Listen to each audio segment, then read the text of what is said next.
Hi everyone. तो आज हम एक नए टॉपिक पे बात करते हैं जिसका नाम है नेकलेस। ये जो चैप्टर है this is written by Guy de Maupassant और ये एक शॉर्ट स्टोरी है मैटिल्डे लॉइजल और उसके हस्बैंड के बारे में। तो चलो हम लोग देखते हैं कि इसका पूरी स्टोरी में क्या है।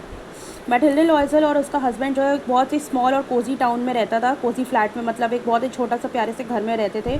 और मैटिल्डे का जो हस्बैंड था वो एज अ क्लर्क काम करता था ऑफिस में, और उस ऑफिस का नाम था board of education. And he loved his wife, वो अपने वाइफ से बहुत प्यार करता था। बट वो कहते हैं ना कि वो दोनों एक लग्जरियस लाइफस्टाइल अफोर्ड नहीं कर सकते थे, तो उन्हें बहुत सा एक सिंपल एक नॉर्मल लाइफस्टाइल जीने पे कहते हैं ना मजबूरन जीना पड़ता था। Mathilde was not away happy about her financial condition. उसकी वाइफ जो थी वो बिल्कुल भी खुश नहीं थी अपनी फाइनेंशियल कंडीशन को लेकर। वो चाहती थी कि वो बहुत अमीर रहे, अच्छे खासे अमीरों के बीच में आए, बट ऐसा कुछ भी नहीं था। तो वो हमेशा उदास रहती थी और हमेशा डिसअपॉइंटेड रहती थी अपने हस्बैंड से। तो वो हमेशा चाहती थी कि उसके पास कुछ बहुत ब्यूटीफुल नेकलेसेस हों और अच्छी खासी प्रेटी ड्रेसेस हों, कॉस्टली ड्रेसेस हों और अच्छी खासी ज्वेलरीज हों, बट उसके पास ऐसा कुछ भी नहीं था। तो बट उसकी डिमांड पूरी करने के लिए एक दिन उसका हस्बैंड आता है, वो उसको एक इन्विटेशन देता है to a grand ball party to in a minister's residence. But उसको लगता है कि वो एक इनविटेशन, उसकी वाइफ जो है वो उस इनविटेशन को देखकर काफ़ी खुश हो जाएगी कि हाँ यार कि कितना अच्छा इनविटेशन है, इतने बड़े खासे अच्छे खासे लोगों के बीच पार्टी में इनवाइट किया गया। बट उसकी वाइफ बहुत सैड थी, इनफैक्ट वो उससे वापस उल्टा झगड़ा कर रही थी और उसने उठा के वो लेटर फेंक दिया।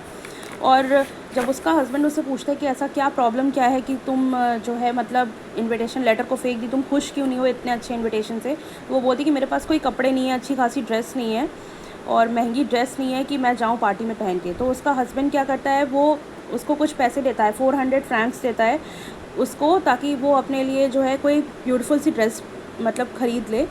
और उसका हस्बैंड वो जो पैसे रहता है वो खुद अपने लिए सेविंग्स करके रखा है, तो वो कुछ अपने लिए ले ले, बट उसने उसको दे दिया। तो उसके बाद अगले दिन आता है जब वो ग्रैंड पार्टी का दिन होता है, तो मैटिल्डे फिर से, उसकी वाइफ जो है वो फिर से टेंशन में होती है यार कि मैं क्या पहनूँ क्या ना पहनूँ, और उसके पास कोई अच्छी खासी ज्वेलरी नहीं रहती है जिससे उसकी जो ड्रेस है वो मैच कर जाए। तो उसका हस्बैंड जो है वो उसको सजेस्ट करता है कि तुम अपनी फ्रेंड के पास जाओ जिसका नाम है जॉन फॉरेस्टर है, उसके पास एक क्या बोलते हैं, उसके पास जाओ और उससे एक नेकलेस बोरो कर लो। तो बस जैसे ही वो मैटिल्डे अपने फ्रेंड के पास दौड़ी दौड़ी जाती है उससे एक नेकलेस बोरो करने के लिए, तो उसकी एक फ्रेंड उसकी जो है वो जॉन फॉरेस्टर उसको एक स्पार्कलिंग डायमंड नेकलेस दे दिया, अच्छी खासी डायमंड नेकलेस। तो उसके बाद मैटिल्डे उसका हस्बैंड जाता है, आराम से पार्टी एंजॉय करता है। फिर काफ़ी टाइम बाद वो लोग रिटर्न होते हैं सुबह सुबह, तब उसको याद आता है अचानक से मैटिल्डे को कि यार उसके गले में जो नेकलेस था वो तो दिखाई नहीं दे रहा। तो फिर उसका हस्बैंड जल्दी से जाता है, फिर वो उस रोड पे देखता है, इधर उधर देखता है कि कहीं छूट तो नहीं गया। फिर गाड़ी में देखता है कि कहीं जिस गाड़ी से वो लोग रिटर्न हुए उस गाड़ी में कहीं कहते हैं ना कि वहीं तो नहीं रह गया, बट उसको कहीं नहीं मिलता। फिर वो दोनों एडवर्टीज़मेंट्स करते हैं, पुलिस को बताते हैं कि जिसको भी ये नेकलेस मिलेगा उसको रिवॉर्ड मिलेगा या फिर, बट इसको कहते हैं ना कोई भी रिज़ल्ट उसका नहीं था।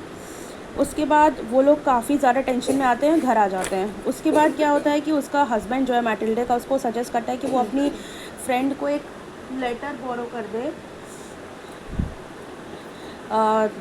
और लिख कर ये बता दे कि उसकी एक ज्वेलरी का जो है वो एक ग्लास जो है टूट गया है। तो वो सोचता है, बट उसकी जो वाइफ रहती है मैटिल्डे, वो सोचती है कि चलो ठीक है ऐसा करते हैं।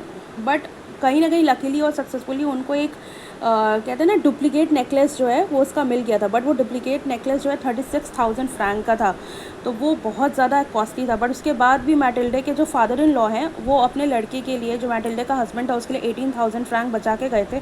तो उन्होंने सोचा कि आधे पैसे बोरो कर लेते हैं उधार पे और आधे पैसे जो है इस पे ले लेते हैं, 18,000 लगा के ले लेते हैं। उसके बाद उनकी कंडीशन तो बहुत ही बदतर हो गई, खाने के लिए भी पैसे नहीं थे ठीक से उनके पास। उसके बाद मैटिल्डे को इन लोगों ने अपने आप को एक बहुत छोटे से गांव में या टाउन में शिफ्ट कर दिया, और मैटिल्डे को सारे हाउस होल्ड वर्क जो खुद कहते हैं ना रोज़मर्रा के काम खुद से करने पड़ते थे पैसे बचाने के लिए। और उसका हस्बैंड 24 घंटे काम करता था, ताकि कहते हैं ना कि, और काफ़ी अलग अलग जगह काम करता था, मल्टीपल जॉब्स में काम करता था ताकि वो अपना जो है लोन को रीपे कर पाए। बट आफ्टर 10 ईयर्स जब 10 साल पास हो गए, तो एक दिन मैटिल्डे की जो फ्रेंड थी जॉन फॉरेस्टर, वो पास कर रही थी उसके पास से। तो उसने अपनी फ्रेंड को देखा, तो उसने उससे बात की। तो मैटिल्डे ने अपनी फ्रेंड को सारी बातें बता दी कि उसका जो नेकलेस वो है वो कहीं गुम गया था, इधर उधर हो गया था। फिर उसको रिटर्न करने के लिए उन दोनों ने 36,000 का एक नेकलेस ख़रीद लिया, और उसके बाद उसके लिए वो लोग बहुत मेहनत कर रहे थे और पैसे जुटा रहे थे, और उनकी अपीयरेंस इन दोनों की इतनी ख़राब हो गई थी मेहनत करते करते कि वो जो मैटिल्डे की फ्रेंड थी उन लोगों को पहचान नहीं पाई। इतना मेहनत वो लोग कर रहे थे और इतनी बेकार लाइफस्टाइल उन सब की हो गई थी। तो एक दिन फिर फॉरेस्टर आती है, फिर वो बोलती है कि यार वो नेकलेस एक फ़ेक नेकलेस था, एक डुप्लीकेट नेकलेस था जो सिर्फ 500 रुपीज़ का था। और सोचो 10 साल बाद ये बात पता चलती है, जब उन्होंने इतना सब कुछ, मतलब इतने बुरे और बेकार दिन देख चुके थे। तो यही एक नेकलेस का यही थीम है कि यार कहते हैं ना, कभी भी लाइफ में इतना भी नहीं कर लेना चाहिए कि किसी की कॉपी करते करते आप अपने आप ही को भूल जाओ। और वो कहते हैं ना कि, और फिर कहते हैं ना, खुद के लिए गड्ढे खोद दो और लाइफ में खुद ही प्रॉब्लम हो जाए। That's all.